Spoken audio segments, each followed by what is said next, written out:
Jæja, góðan daginn, kæru vinir. Mjög spennandi hugleiðing í dag.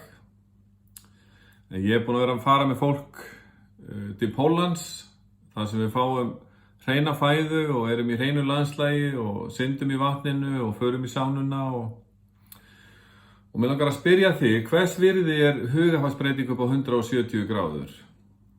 Og það sem hefur verið að gerast fyrir mig og fólki sem hefur komið með mér, að þegar við komum heim, þá er svona alveg svo bara bang, bara alveg hérna bara bang, bara langar bara í vasklas, langar að hugleiða á morgnana, langar að fara út að fjalla, labba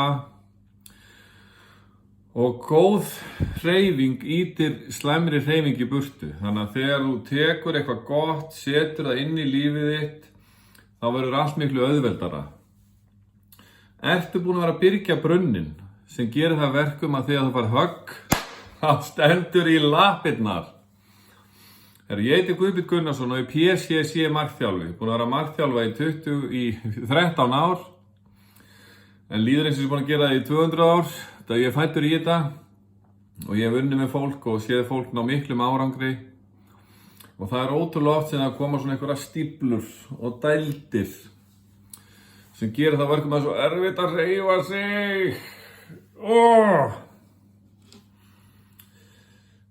Þannig að ertu búin að vera að byrgja brunninn að þegar höggin koma þá bara, þú veist, já, tekið þetta á kassan, set seglin upp og kassan fram. Ertu þannig? En ég er að kynna hérna fyrir ykkur vikuferð til Póllands þar sem við stillum af anda, huga, líkama og sál. Borðum hreina mat, drekkur inn í því fallega náttúru, færð vitundarvakningarkennslu.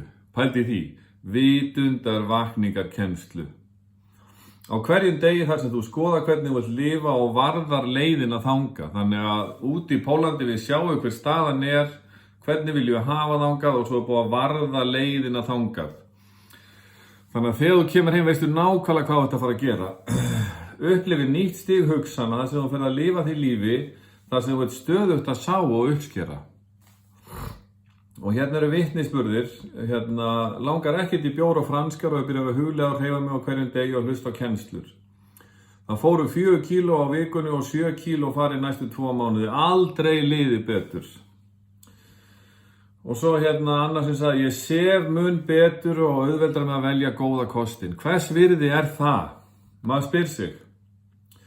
Upplifði að meltingin og taugakerfi komist í bómul og orkustigið aldrei verið svona hátt. Við erum alltaf að orkustig líkama stjórnar í hvernig við náum að halda á okkur. Það er talað að jafnvægi, athygli skáma sig að dýrma sem við eigum, en það er orkustig líkama sem stjórnar því.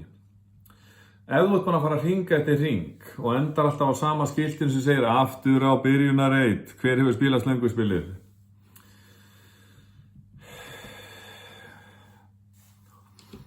Og þegar þú ert búin að fara einu sinni að nú, þá veistu af þessari gullkistu og veist að þó að í harðbakkan slái getur alltaf farið aftur og herða boltana. Hverju myndi það breyta fyrir þig ef þú fengir 170 gráðu hugarfarsbreytingu?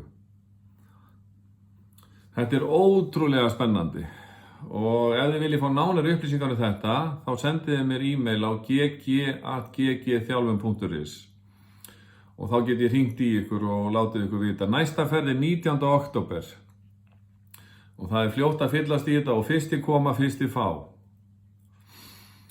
Og ég er búinn að vinna með fólk síðan 2003, búinn að þjálfa í World Class, ótrúlega gaman hjá okkur, erum bara úti núna í sumar með teygjur og dýnur og legg áherslu á liðkun og teygjur, þol og styrk. Og ef þið viljið fá vita meira um þetta, endilega hafið samband við mig og við finnum eitthvað út úr þessu. Lífið er einhvern veginn of stutt til þess að gera ekki neitt og eins og þeir segja á intrum, ekki gera ekki neitt. Og þetta var hugleiðing frá ggþjálfun.is hvernig þú getur fengið hugarfarsbreytingu með litlum áherslubreytingum og litlum kostnaði.